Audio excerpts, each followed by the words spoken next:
Welcome to CFO Chronicles, the secrets behind success. The go-to podcast for fractional CFOs and accounting firm owners who want to attract more high-paying clients and increase their revenue. Hosted by James Donovan from 92 Media. This podcast dives into marketing strategies specifically designed for lead generation and client acquisition. In each episode, you'll hear from industry leaders sharing their success stories and expert tactics to help you sign more lucrative clients and grow your business. Tune in and discover actionable insights to transform your marketing efforts and boost your bottom line. Today, we're joined by Sean Graham from Maven Cost Segregation, based out of Detroit. Sean, I believe you have a virtual business, but you're currently based in Detroit right now. Thank you so much for coming on the show. Really looking forward to hearing a little bit more about your story. Yeah, awesome to meet you, James. Thanks for having me here. And yeah, we are virtual, but I am based in Detroit. Awesome. Are you a Red Wings fan? Do you follow hockey at all, being in Detroit? I am. I kind of came here though, like when it was right around, it was past like the 90s championships. But I was still there for like the early 2000s championships. So the Red Wings are the team I root for, but I didn't start getting into them until I was like 11 or 12, like around that age. But yeah, they're fun. It's been pretty low key for the past, like, I don't know, it seems like almost 15 years now. Maybe that's an exaggeration, but probably not actually, now that I think about it. No, they've been rebuilding. They were so strong for the longest time with Lindstrom and Yzerman, Yeah. but they're on their way up.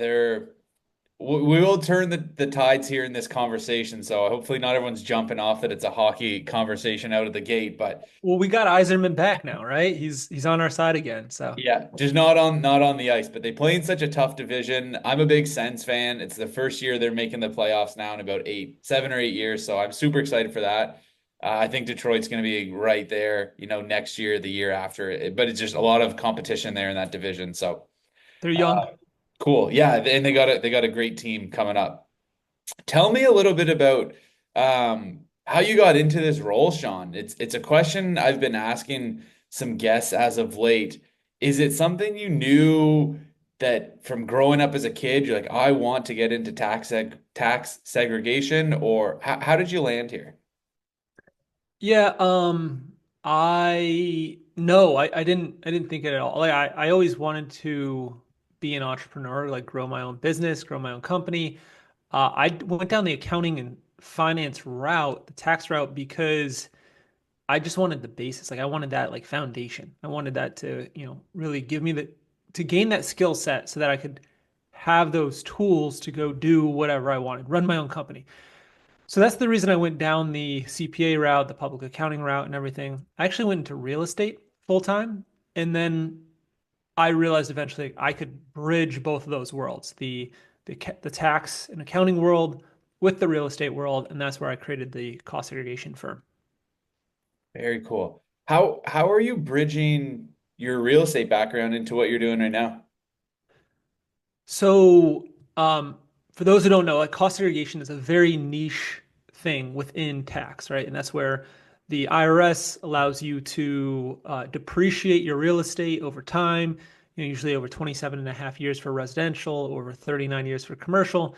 And cost segregation is it's a niche thing that what you do is you take a building or a property and you do an engineering study on it, you break it down into all of the individual components and tell the IRS, like, hey, not everything is just on a straight line schedule. Like they all have different lifespans. And our goal is to accelerate as much as possible, put as much as we can into a shorter lifespan so that we can get the benefits up front. Dollar today is worth more than a dollar in 30 or 40 years, right? So when I was in real estate, I was on the other side. I needed the depreciation. I was utilizing those losses to completely offset my income. So my background's in tax, but I also am a real estate investor myself, and I understand like what the goals and objectives are. So I think I offer a unique perspective because I bridge those two worlds with the cost segregation firm. That's cool. You kind of you're seeing both sides of the coin. So I feel like you have I don't want to say unfair, but you almost do. You have a very competitive advantage seeing both sides of the coin. Yeah, it's fun. I love real estate. Like I love real estate and I love being an entrepreneur and like I like helping people and connecting and stuff, so it works out well. What do you love most about being an entrepreneur? The autonomy, I'd say. Um, I like I like being in control of my own destiny. I need to keep climbing, keep growing, keep building things out. I like operating. I like building from the ground up. I like the challenge of it, but ultimately the autonomy over where I'm going and when I'm doing what I'm doing. Like I have those choices, and I think lifestyle is very important to me. Awesome. What's one of the biggest obstacles you feel like you've been able to overcome in your journey of being an entrepreneur that you look back on now and you're like, wow, I can't believe I actually worked past that and I didn't let that stop me. Oh man.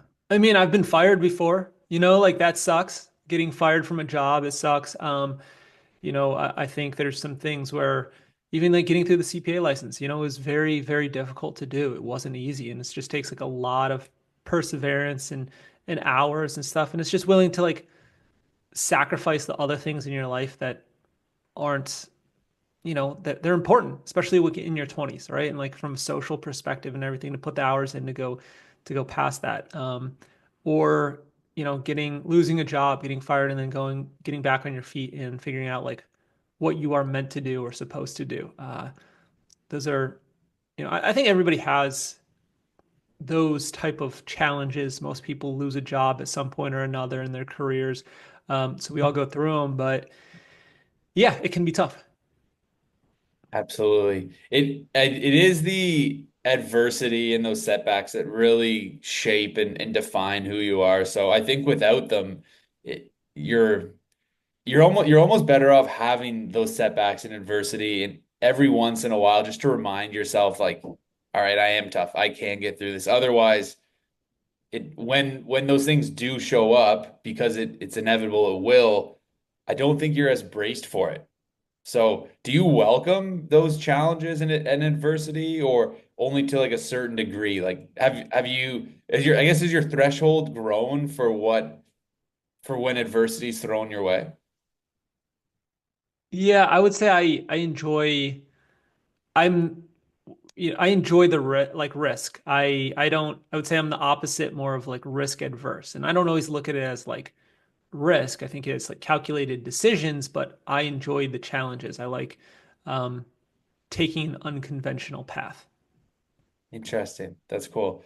What's one of the bottlenecks that you're kind of working through or trying to solve for right now in your business? I would say scaling, right? Like, I think it's like everybody else. You want to scale. It's a balance, but I would say scaling into uh, kind of taking that next step with more established companies and working with more established companies. Like we work with a lot of real estate investors. We work with a lot of syndicators. We do a lot in the self-storage space and world.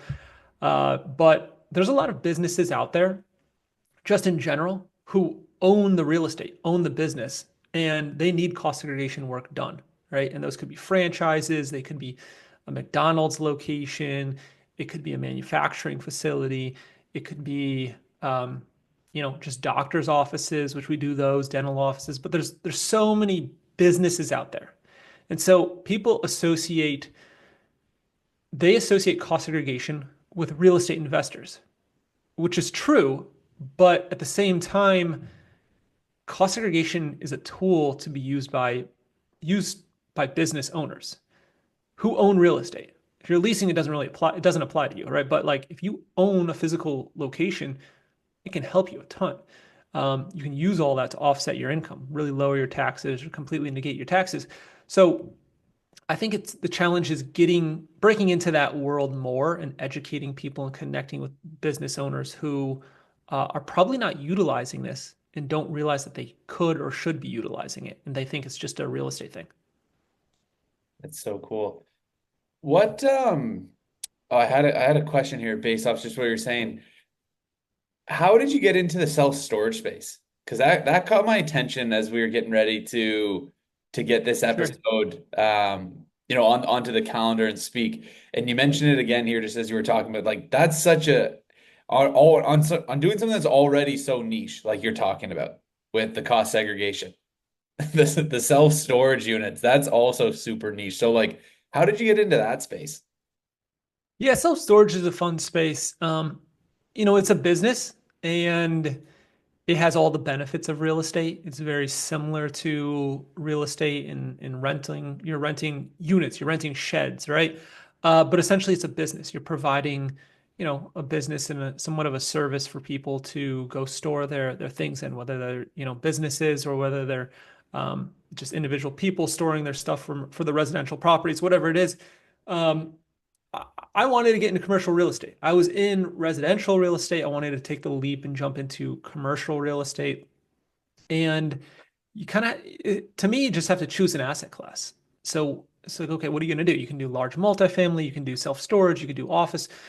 You just have to pick one and then go for it. And so I chose self-storage. Part of it was the simplicity of it. Like it's a very simple business model, right? Like again, you're renting sheds to people. Like it's not rocket science. And there's a lot of control over what you're doing. You don't have to wait an entire year to raise rent, right? Like you have their month-to-month contracts. You can operate them more efficiently. You can work on marketing, answer the phones. Like those things are very important.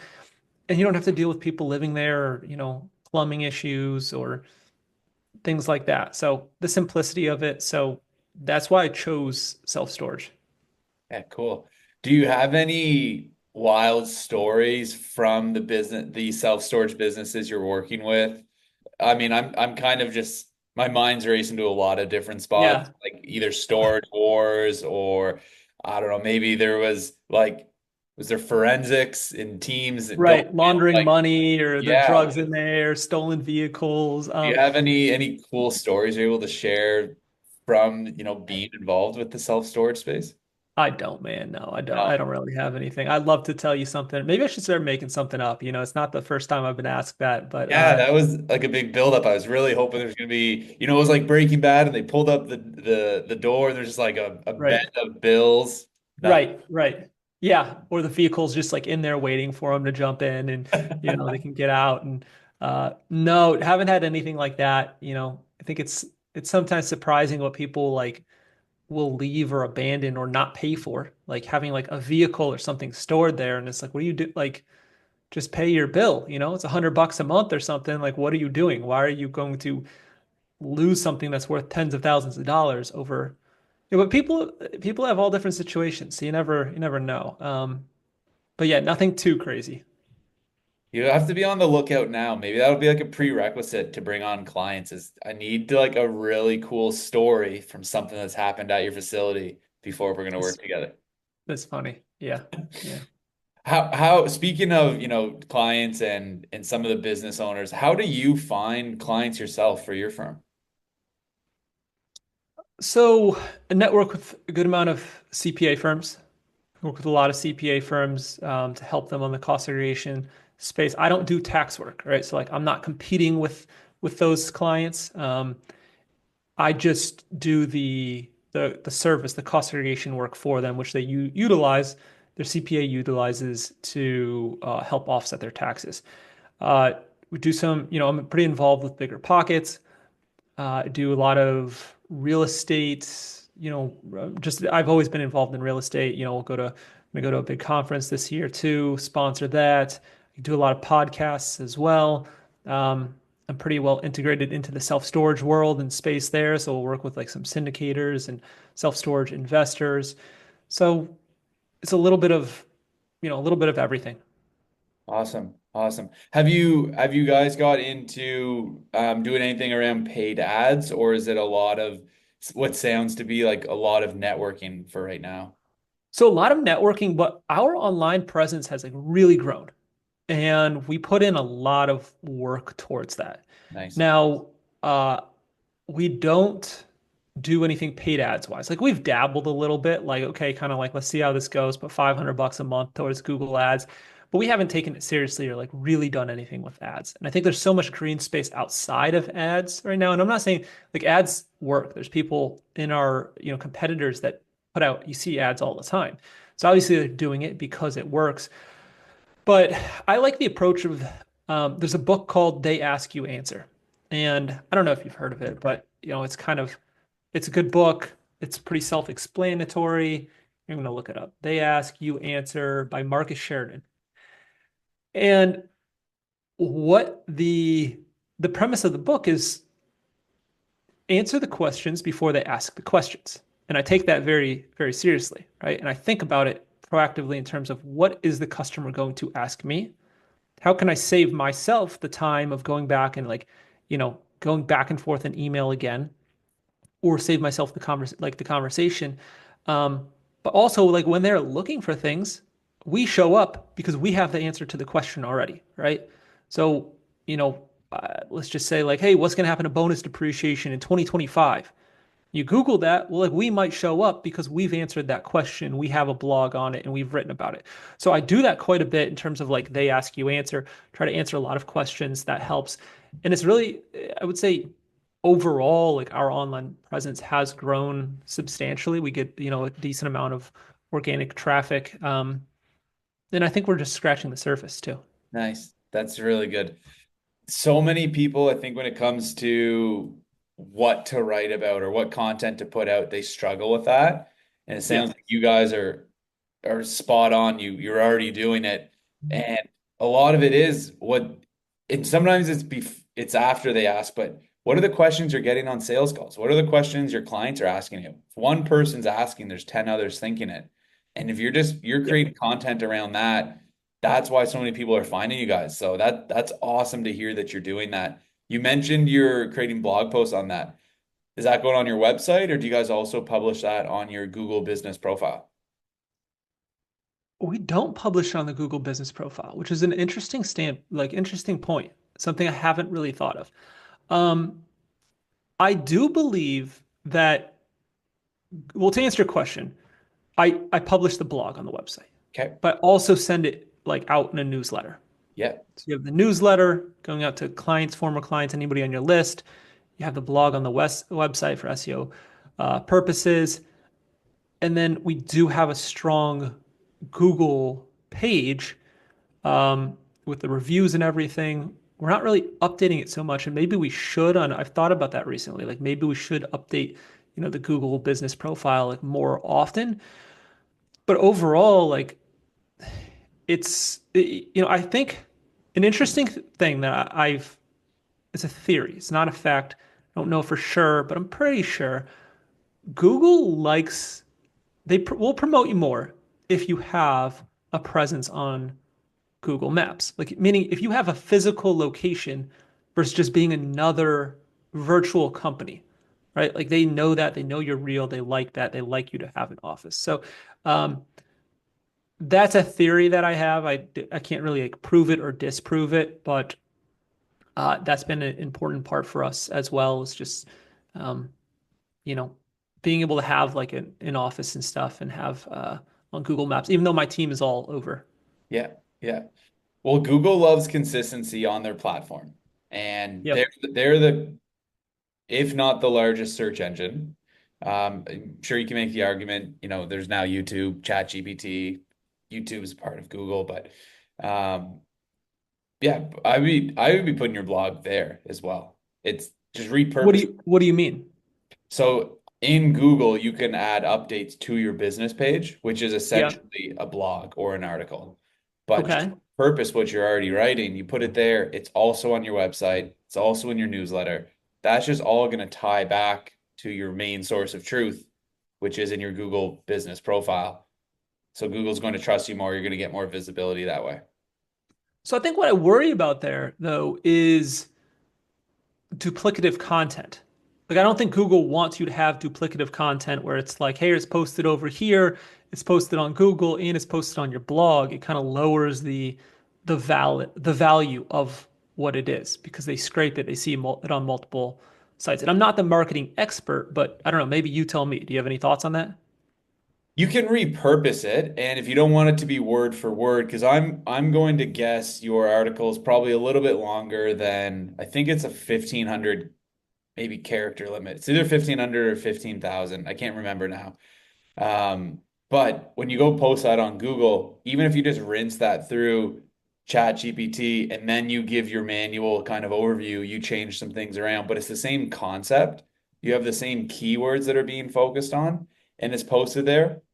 The truth is, a lot of people probably aren't even going to read it on your Google page, but Sure. you have all the keywords. So when people start typing, I want to learn more about cost segregation or cost segregation firms near me. Well, all of those keywords are showing up in your article there, and it's tying to everywhere else you have that concept or that idea posted a couple different times. So when you say that, do you literally mean like I'm just looking right now, right, at on my Google profile. Are you saying like where it says add an update or like where would you post some sort of Yeah, blog? Like that the doesn't update. I, I've never seen anybody do that before. Is that a thing? Like maybe I'm just Oh not yeah, paying attention. yeah. It's there. Really? We post every week for our clients about, said topic for them to help out with their organic SEO. And we put it in that update section. It's a spot that a lot of firms miss, but it does make a big impact. So if you're The already ad creating the update plus content, just yeah, repurpose it, put it right there. It's just one extra spot to add it into. the post updates to your Google to your customers on Google. Interesting. Can you add backlinks to that where it's like, hey, look, I wrote this blog, here's the link to it. There is a call to action at the Okay. end of your update. So, Okay. whether you want to push people to a certain landing page, you want to send them somewhere else, you want them to call in, schedule a call directly, you can, yeah, Nice, have man. your call to action. So, That's awesome. I didn't know that. There you go. I love it. I learned. What else can you teach me, James? I like this. depends what you're interested in. Could teach a couple things, but this has been really helpful.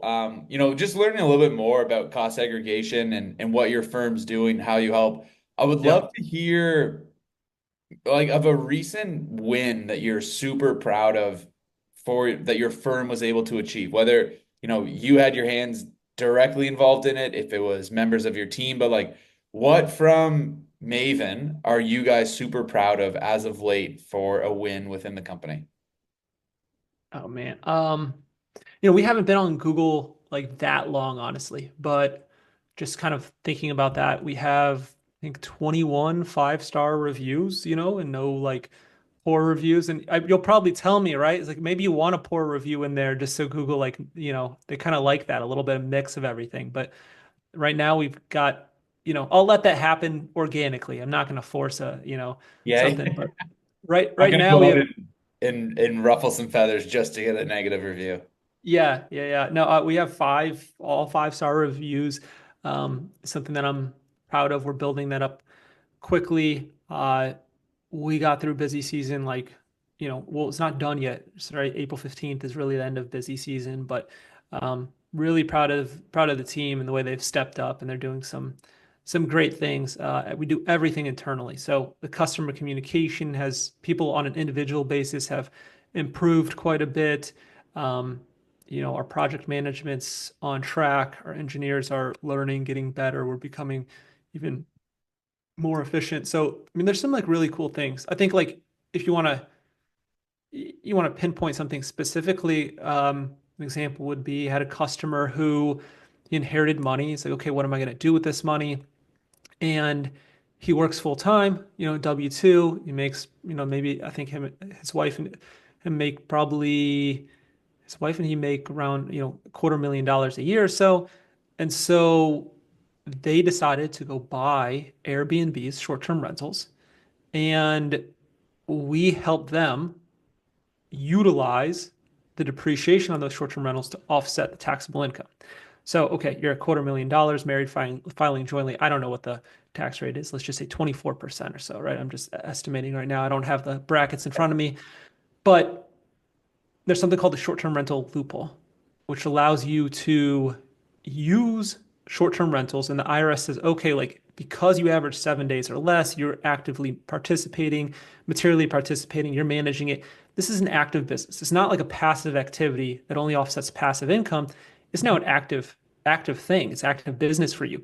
And then you can use the depreciation losses to offset other active income, like W-2 income and stuff. So, I mean, to help somebody like that to completely wipe out their tax bill, right? Like that can be like potentially a life-changing thing, like just Yeah, in a year. If you're able to save, whatever that is, 24% of, $250,000. So you're saving over like $50,000 or something. That's like really big. So, absolutely.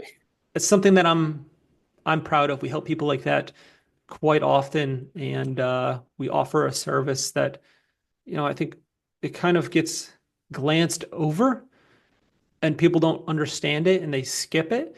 Um, and we offer a really high quality product at an affordable price. That's so good. It's yeah, I mean, anywhere you can get a tax break. And if you can doing it legally, but Yeah. finding professionals like you who know what they're doing, how to play the game in order to do that, I think it's some of the wisest money you can invest in yourself and in your business. So You that's stole my awesome. words. How to play the game. Yeah, That's what it all is. It's all a game. It's a tax game, it's a real estate game. And I mean, if you love the game, then you're gonna have a lot of fun. absolutely. What's one last question for you, Sean? What's one piece of advice you would give to entrepreneurs out there? I don't look, I think maybe you hear this, but like I think I can share my experiences, right? Like, rather than so much give advice. Everybody has a different journey and a different path, and I'm not walking in your shoes, so to say. But I think for me as an entrepreneur, what I realized is that you can have the foundation set up correctly. And you can take all of the same tools and pieces and things that you've learned from accounting and sales and marketing, and networking, project management, and it can work in one business and not work in another. And it could completely fail in one side, and then you go basically shift the same model over into something else and it works. And for me, I've realized that, and the reason is because what you are selling is super important, obviously, but I think it comes down to, is this a need or is this a want? Wants are a lot harder to sell than needs. Like, oh, okay, I had a headhunting company. I mean, I still do, but it's basically kind of, shut it down because my full focus is the cost segregation firm. But it's like, well, hey, I want to hire. I want, like, it wasn't always a need. It was a lot of like, it's an emotional thing. Should I not? Will the benefits be there? There's not a black and white and tangible thing. Like, hey, here is my clear return on investment. Cost segregation is like, here's your estimate. Here's how much depreciation you'll get. Here's what the tax savings will be. Here's the cost of the report. Here is the return on the investment. Clear as day, right? And that's so much easier to sell because people people need it, they want it, they're looking for it, and they understand it. So that's been my experience, and something that I think I'll always carry into any type of business that I do. Good. How can people get in touch with you, Sean, if they want to continue this conversation? Maybe other CPAs want to get in touch where it's like, hey, can you help out our clients with this? Where can they go to find you? Yeah. Yeah. So I created a discount link for your listeners if they want to go to. It's mavencostseg.com/chronicles, as in your website, your podcast here. And so then I know they came from the podcast and they were listening. But yeah, mavencostseg.com/chronicles. I don't know, maybe if you're allowed to, you can put that in the show notes for them. Absolutely. And you can email me, Sean, Sean, at mavencostseg.com. And Maven is spelled M as in Mary, Aven, as in Nancy. So, yeah, I'm happy to talk to you if you want to chat. Like, I'll give you my calendar link. But if you are a business owner who owns real estate or you're a real estate investor, we're just going to collect some property information from you, some basic information. And then we're going to put together an estimate or have my engineers in-house do the estimate for you to see hey, this is what you're going to like use. This is how much depreciation you're going to get, and we'll make it very clear. And then we can have a follow-up call if you want if you have any questions, and yeah, go from there. So good. We'll get all of that in the show notes so people can get in touch with you, Sean. I encourage everyone to reach out. Cool. I think you'll get a ton of value. Sean, thank you so much for coming on. This is an awesome conversation. Great hearing a little bit more about what you do and your story. Really appreciate it. Thanks, James. Thanks for having me. Appreciate it. Thanks for tuning in to this episode of CFO Chronicles, the secrets behind success. I hope you found value in today's conversation. As we wrap up, I'd love for you to do two things. First, make sure to subscribe to this podcast so you don't miss any future episodes. If you enjoyed today's discussion, please rate and review the show. It helps others discover the insights we share here. Second, if you're ready to take your business to the next level and attract the high-end clients you deserve, head over to accountingleadsnow.com or click the link in the show notes to book your strategy call. It's time to position yourself as the advisor your clients need. And don't forget, you can connect with me on LinkedIn to stay up to date on what's happening in the world of accounting and financial growth. We've got exciting topics coming up, so stay tuned for the next episode of CFO Chronicles. Until then, keep pushing forward. Your growth is just one strategic move away. Thanks for listening to CFO Chronicles, the secrets behind success. We hope today's episode provided valuable strategies to help you attract more high-paying clients. Be sure to subscribe, follow, and share with fellow professionals. Connect with us on LinkedIn and leave a review or comment to join the conversation. Your feedback helps us bring you the best insights in finance and marketing. Until next time, keep striving for success and unlocking your business's potential.